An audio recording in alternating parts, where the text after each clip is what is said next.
My name is Patrick McCabe. I've always had really messed up teeth growing up, like atrociously bad. Due to that and a few other things, I got my wisdom teeth out really late in life.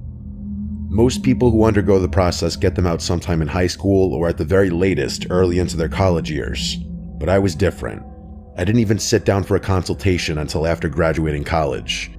The process was incredibly painful and one of the most irritating things I've gone through in my entire life. I'm not going to bore you with all the details about my recovery, but there is something you need to know. For whatever reason, the pain I was experiencing was so bad that I couldn't sleep through the night without taking pain medication. I developed this system where I would wake myself up every 3 hours to take another pill, cycling between the two medications I'd been prescribed. It was awful, but it was the only thing I could do to prevent these massive toothaches that would quite literally have me in tears. It should go without saying that my sleep schedule was downright awful during that period. My body started getting used to 3-hour cycles of sleep, followed by periods of being awake, and it was difficult to return to normal even after my recovery was over. That was honestly the worst part, the sleep. It was not normal, I'm telling you. I didn't even feel human after a while. It was like I had become something else, constantly waking up and going back to sleep. I don't even want to think about it.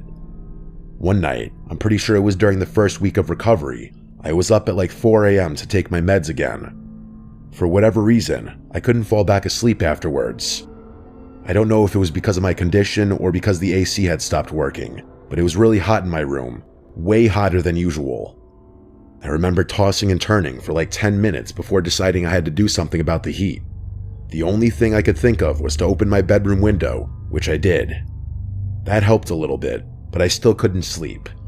So there I was, lying there miserably in bed, praying with every fiber of my being that I just fall asleep. But of course, I didn't. At one point, I started picking up on this strange noise coming from outside my window. I never slept with my window open, so at first, I figured it was just some normal outside sound that I wasn't used to hearing. But the more I listened, the more I got the feeling that it wasn't a normal sound. It sounded almost like scratching, as if some kind of animal were dragging its claws on something. That's the best way I can describe it. At one point, the noise got louder, and I realized it sounded like it was coming from above me, from the roof.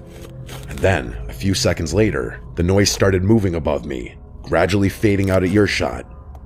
I was pretty positive at that point that it was some kind of critter messing around on the roof. My family lives in a woodsy area, so we've had our fair share of curious raccoons and pest infestations. I really wanted to just ignore it and go back to sleep, but I knew my dad would be livid if something burrowed into our attic again, so I had to do something. Plus, it wasn't like I was on the brink of falling asleep anyway. I was wide awake. So without much thought, I threw my covers off, jumped out of bed, and started making my way to the garage. From there, I grabbed one of my dad's heavy-duty flashlights and walked back through the house to the back door. My room sits on the first floor near the back of the house where the roof is the lowest, so I figured I'd check over there first. I made it to the spot outside my bedroom window and started sweeping the flashlight beam across the roof. I didn't see anything up there, so I sighed and figured the animal had crawled to a different part of the roof in the time it had taken me to get outside. I started walking around the house, trying my best to illuminate as much of the roof as possible. All I really needed to do was scare the animal away, which would be pretty easy if I could just find the damn thing. I was standing near the front of the house where the roof is nearly twice as high when I spotted something shift in the corner of my flashlight beam. With one quick flick of my wrist, I shot the flashlight toward the spot I had seen movement and nearly passed out. There, standing on the roof, was a person. Not an animal, not a pack of animals, but a fully grown human being. There was a naked human being standing on my roof, frozen in the beam of my flashlight. I screamed, I couldn't help it, and as soon as I did, the person on the roof started moving, almost like they were allergic to the light of my flashlight. I tried to trace their movements with the light, but they were absurdly fast. Until that moment, I didn't know it was possible to move so fast barefoot, let alone on the loose shingles of an uneven roof.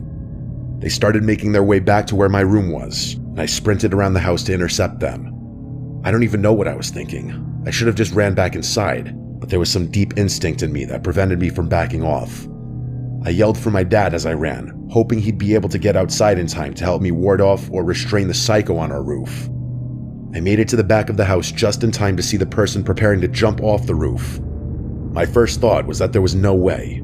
There was absolutely no way a person could jump off that roof without suffering serious injuries, even from that lower point. Surely they'd have to find another way down. But without hesitation, the person jumped, slamming into the concrete with a deafening thump. The shock of what I was seeing had me frozen in place at that point. I couldn't even process what was going on because of how insane it was that someone had actually just jumped off our roof. I don't know how he didn't shatter every bone in his legs. My dazed shock only lasted a split second, but that was enough. The person immediately got up off the paver stones and charged toward me, tackling me to the ground. He started clawing at my eyes, almost like he was trying to rip my face off. I screamed and kicked, but I couldn't get him off me. He was grunting and spitting, and there was no logical explanation for how someone like that could be so strong. I started feeling blood pouring down my face, and in that moment, I thought I was going to die. But then, over the sound of my own screaming, I heard the back door burst open. Seconds later, my dad was pulling the person off of me, cursing and yelling like it was life or death. I got up off the ground just in time to see that psycho breaking free of my dad's grasp, completely covered in my blood. Instead of continuing to attack me or my dad, he ran to the edge of our yard, scaled our backyard fence, and disappeared into the darkness. My dad and I stood there in shock while the sounds of his footsteps crashing through the forest faded into the distance. I'll fast forward through the rest. I had to go to the hospital that night. My dad almost crashed just trying to get me there. I had lost a ton of blood, and the doctors had to give me all sorts of shots to prevent me from getting any infections or diseases that guy might have had. It was a nightmare. The one saving grace was that my mouth was basically untouched, so my teeth didn't need to be re-examined. The police were useless, not like they could have done much anyway. They said searching the woods would be unfeasible given how vast it was, and insisted that simple security cameras would have prevented the whole thing. My dad later discovered that the person on the roof had been trying to dig into our attic, just like an animal would. Ironically, it wasn't my dad or me who was the most affected. It was my mom. She cried about this incident so many times, and she was actually the one who went ahead and upped our home security. I still have no explanation for what happened that night. Who that guy was, where he had come from, and how he had even found our house are just a few of the 1,000 questions about that night that I fear will never be answered.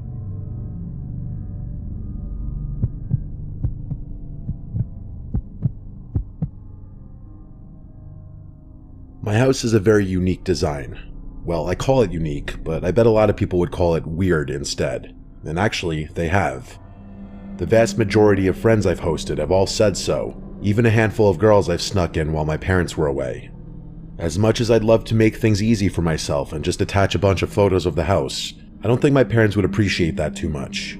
So instead, I'll just tell you the important details. As it pertains to the story, there's really only one you need to know.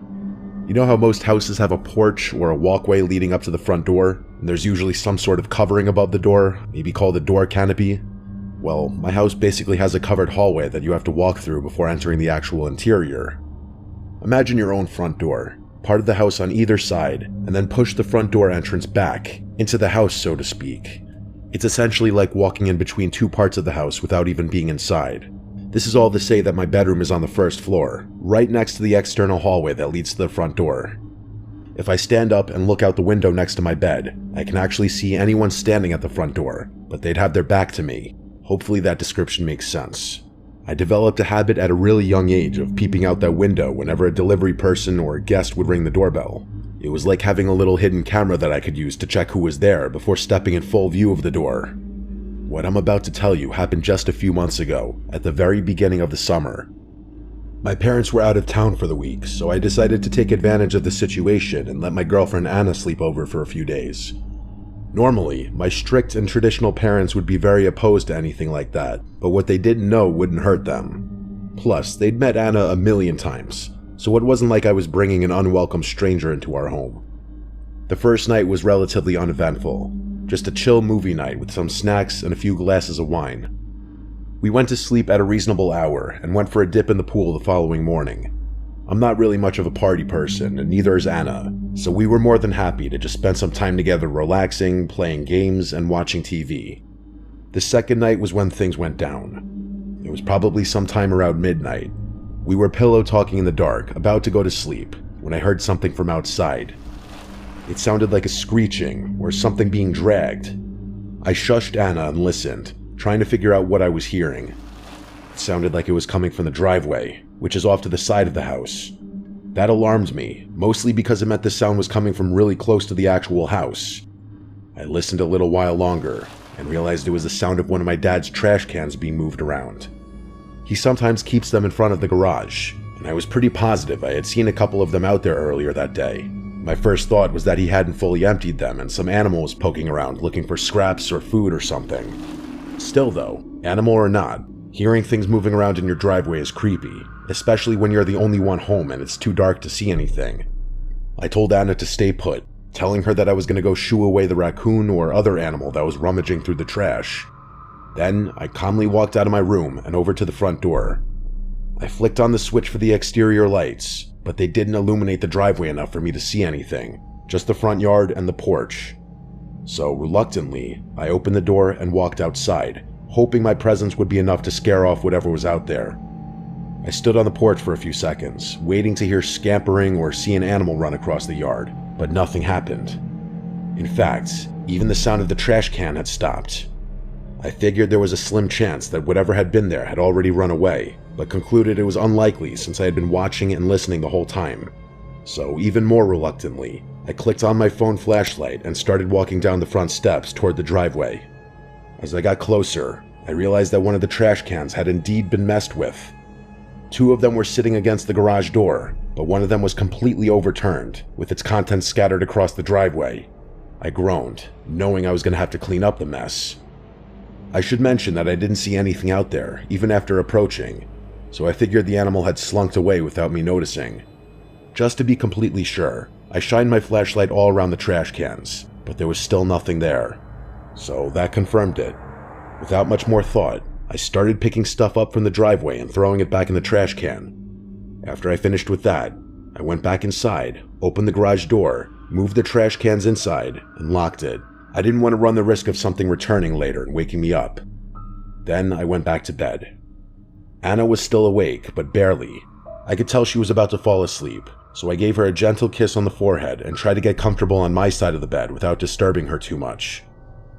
I was in that in-between phase of consciousness and unconsciousness, where you're half dreaming but can pull yourself out of it if you concentrate, and that's when I heard something.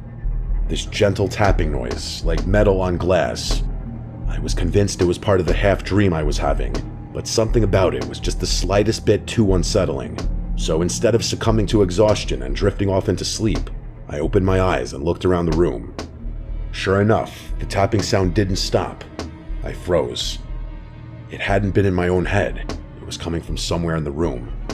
I didn't move a muscle. I just listened, trying to pinpoint exactly where it was emanating from, or even what it was. After a few seconds, I realized it wasn't coming from inside the room at all, even though it sounded so clear. That could only mean one thing, though. It was coming from just outside my window. I forced myself out of bed, stood up slowly, and peeked behind the curtain of my bedroom window. In the minimal light from outside, I could see the outline of a person standing at the front door, with their back to me. It was terrifying. I looked for a little while longer, and realized they were lightly tapping on the glass over and over and over again, as if expecting someone to answer the door. But that was insane. It was past midnight, and none of the house lights were on. I tried to make out more details about the person, but I couldn't see anything distinctive without more light. As I was standing there watching them, I noticed them start to turn around. Without thinking, I ducked under the light just in time, and I felt my heart start racing. I must have stayed crouched behind the window for a full minute, terrified that they had seen me. I didn't want to look again, but I had to. With a deep breath, I mustered up the courage to take another look out the window. Slowly, I stood back up, peeled the curtain back, and instantly regretted it. There, just 2 inches from the glass, was a face staring back at me. I yelled and recoiled from the window, yanking the curtain shut again. Even though we were only face to face for a split second, I was able to make out that it was a man with shriveled-looking skin, like someone whose face was melting away. As I fell back onto the bed, still yelling uncontrollably, Anna woke up. I screamed that there was someone outside, then made sure my bedroom door was locked before grabbing my phone and calling the police. The cops showed up a little over 10 minutes later. Anna and I stayed locked in my room the entire time. I really wanted to run to the front door to see where the creep had gone, but Anna was clutching onto my arm and wouldn't let me. When the police finally arrived, I let them inside and told them everything I had seen. They did a quick sweep of the house, and with my help, we confirmed that there was no sign of forced entry, and the entire house was locked up. That put me at ease, but it still didn't explain why that guy was creeping around my house and where he had gone. Eventually, after walking the perimeter with their flashlights and poking around the yard, they told us they didn't find anything unusual. One of them told me to call back should I see that guy again. Then they left. The rest of the week passed without incident. I ended up telling my parents, who, to my surprise, didn't seem overly concerned about it. We don't exactly live in a sketchy neighborhood, so I was surprised that they were being so nonchalant about the whole thing. To be fair though, their reaction made me feel like I was overreacting a little bit. I mean, what had really happened? Some homeless guy had crept around our house? The more I thought about it, the more I realized I was making a big deal out of nothing. But if that were the case, I probably wouldn't be writing this. The reason I'm writing this now is because for the past few nights, I've woken up randomly in the middle of the night to strange noises coming from outside my window. Not my trash cans moving around like what I had heard before, but different sounds. I told my dad about them, and he's actually planning on installing some security cameras around the perimeter of our house. But still, I can't help but feel like that guy showing up at my house wasn't a one-off thing. If anything else happens, I'll be sure to send a follow-up.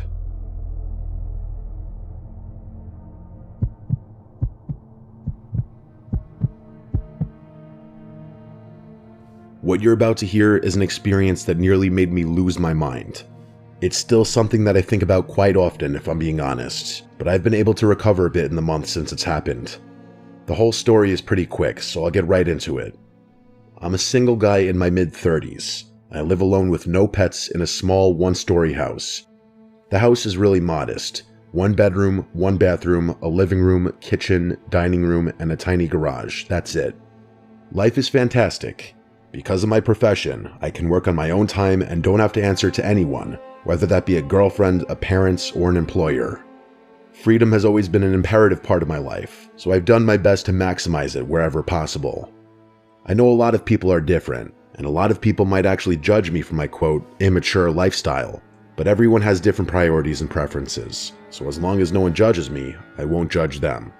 The excess freedom is definitely tethered to its own set of drawbacks though. I've developed some bad habits that I'm sure some people would frown upon. One of them is my sleep schedule, which is god-awful. For some reason, I'm most productive at late hours of the night, so I often find myself staying up until dawn and sleeping into the afternoon. It's just how my body functions, and until I'm absolutely forced to, I don't see a reason to change anything. I was up really late one night. I'm talking past 3 a.m. late. I was sitting at my desk, getting some work done on my computer. I was in the zone, not even listening to music. Imagine yourself at peak hours. That's the kind of groove I was in. The room was dead silent, and I was alone with my thoughts, the sound of my keyboard, and my work. And then, bam, out of nowhere, the silence was interrupted by the sound of footsteps pounding down the hallway towards my bedroom, followed by 3 or 4 bangs on the bedroom door. Like deafening bangs, the type of bangs you'd expect the police trying to barge into a drug den would make. I shot up from my chair so fast I banged my knee on the desk and knocked my monitor over. I was just so shocked, it caught me completely off guard. Just imagine being in your own house at 3 a.m., alone, and complete silence just gets interrupted by banging on your door. It was, and still is, the most terrifying thing that has ever happened to me. Standing up was a pure reaction. I was completely frozen after that. I had my eyes fixated on the door, dreading the moment I knew was coming. The door bursting open and someone barging into my room. Me having to fight a complete stranger in pitch black darkness. But it never came. I didn't hear anything else, not even the sounds of footsteps retreating from the door. It was like I had imagined it, but I was 100% positive I hadn't. I don't know how long I stood there, but I physically could not force myself to move. It was like sleep paralysis, except I hadn't been dreaming. And then, finally, I heard the sounds of footsteps quickly walking back down the hall, so someone had been there. I don't know why, but hearing those footsteps again unlocked my brain. Without thinking, I grabbed an empty beer bottle off my desk, ran to the door, and started chasing after whoever had broken into my home. I didn't even try to be quiet. I screamed at the top of my lungs like a lunatic, hoping that would give me the extra adrenaline I needed. I ran through the entire house, screaming, but I never found anyone. My house isn't that big. There aren't many places someone could hide, but even after checking every room, there was no one there. All the doors and windows were locked too, which was even more confusing. My bout of confidence was completely drained after that, and I felt fear start flooding back in. I sprinted back to my room, locked the door, and called the police. In the time it took the police to arrive, I listened to my surroundings in complete silence, but never heard anything. When the police finally showed up, we searched the house together, but found nothing. One of the officers tried to convince me that whoever had been there had left, but I insisted that everything had been locked up. He told me I had probably overlooked something, and it took everything in me not to curse him out right there. I know for a fact that nothing had been unlocked, but that didn't explain how that person had gotten into and out of my house. Unless I had imagined it, but I know I didn't. For the next week, I was a psychological mess. My brain refused to accept that I had imagined something so vivid, but I couldn't conceive of a possible way that that person had gotten into and out of my house. I'm much better now, but there was a time where I had trouble sleeping, eating, working, everything. Even now, the only explanation I can think of is that I somehow didn't notice an unlocked window or door in my house. Still though, why anyone would crash through my house just to run away is a complete mystery to me.